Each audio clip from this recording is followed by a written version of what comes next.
किसी भी व्यक्ति के जन्म दिवस पर कामना की जाती है कि वह व्यक्ति शतायु हो और जीवन में सभी सुखों को प्राप्त करे और उसका जीवन समृद्धशाली हो। तो आइए आज देखते हैं हिंदी अर्थ के साथ जन्मदिन पर पढ़े जाने वाले कुछ श्लोक। अश्वत्थामा बलिर्व्यासो हनुमांश्च विभीषणः कृपः परशुरामश्च सप्तैते चिरजीविनः। अश्वत्थामा बलिर्व्यासो हनुमांश्च विभीषणः कृपः परशुरामश्च सप्तैते चिरजीविनः। सप्तैतान् स्मरेन्नित्यं मार्कण्डेय अथाष्टमं जीवेद् वर्षशतं सोऽपि सर्वव्याधिविवर्जितः।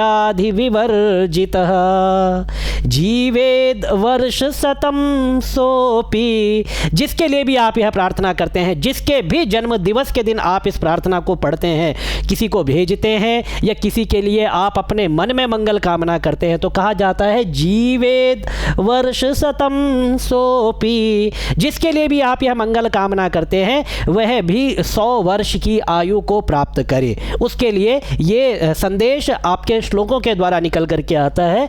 और सर्वव्याधि विवर्जितः, और 100 वर्षों को जिए। किस प्रकार से जिए? सर्वव्याधि विवर्जितः, उसके जीवन में कोई व्याधि, कोई बीमारी, कोई दुख, कोई कष्ट कभी ना आए और वह अपने जीवन के वर्षों में सदैव निरोग आरोग्यता को प्राप्त करते हुए 100 वर्षों तक जिए। तो इस प्रकार की मंगल कामना इस जन्मदिन के श्लोक के द्वारा की जाती है।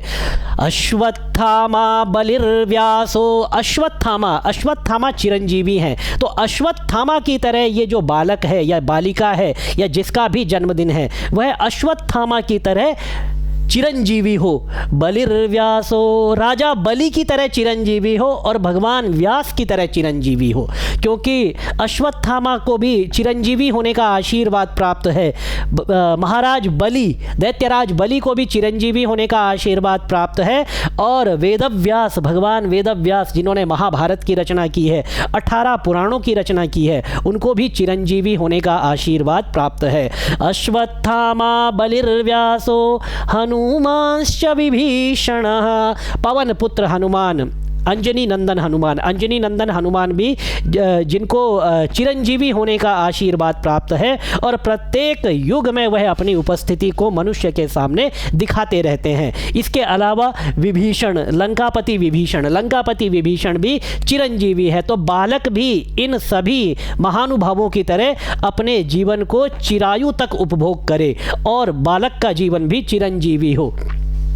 कृपः परशुरामश्च, कृपः कृपाचार्य, कौरवों और पांडवों के गुरु कृपाचार्य भी चिरंजीवी हैं। तो कृपाचार्य की तरह ज्ञानवान होकर के यह बालक या बालिका या जिसका भी जन्मदिन हो वह अपने जीवन को शतायु और उससे भी अधिक अपने जीवन को ज्ञान के साथ उपभोग करे। और परशुरामश्च, भगवान परशुराम की तरह वह चिरंजीवी हो और भगवान परशुराम की तरह ही उसका यश चारों दिशाओं में फैले। भगवान परशुराम का जो जन्म है वह सतयुग और त्रेता युग दोनों का संधि काल माना जाता है और तृतीया तिथि के दिन इनका जन्म हुआ, जिसको हम अक्षय तृतीया कहते हैं। तो तब से लेकर के भगवान परशुराम इस संसार पर अपनी कृपा बनाए हुए हैं। बालक भी भगवान परशुराम की तरह चिरंजीवी और यशस्वी हो।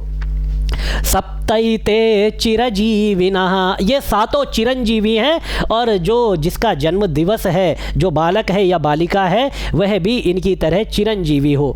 आगे कहते हैं सप्तैतान् स्मरेन् नित्यम, इन 7 चिरंजीवियों का स्मरण नित्य करना चाहिए, जिससे आयु में वृद्धि होती है और व्यक्ति शतायु को प्राप्त करता है और जीवन में इनके गुणों को स्वीकार करता है। जो जो गुण जिसमें है वह बालक के अंदर या जो भी इसको प्रतिदिन इनका स्मरण करता है इनके गुणों को प्राप्त करता है। मार्कंडेय अथाष्टमम, 7 ये और 8वें मार्कंडेय का भी स्मरण करना चाहिए, क्योंकि मार्कंडेय भी शतायु हैं, चिरंजीवी हैं। और मार्कंडेय कौन है?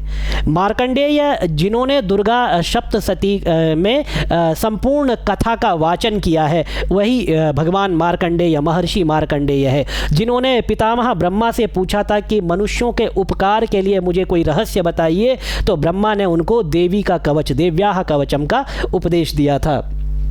जीवेद वर्ष शतम सोपी, जो नित्य इनका पाठ करता है या इन चिरंजीवियों के श्लोकों का आशीर्वाद जिसको दिया जाता है वह भी 100 वर्षों की आयु को प्राप्त करता है। जीवेद वर्ष शतम सोपी सर्व व्याधि विवर्जिता, और जीवन में सभी व्याधि, आदि व्याधि, कष्ट, दुख, सभी दुखों से वह दूर हो करके अपने संपूर्ण जीवन को आनंद के साथ उपभोग करता है।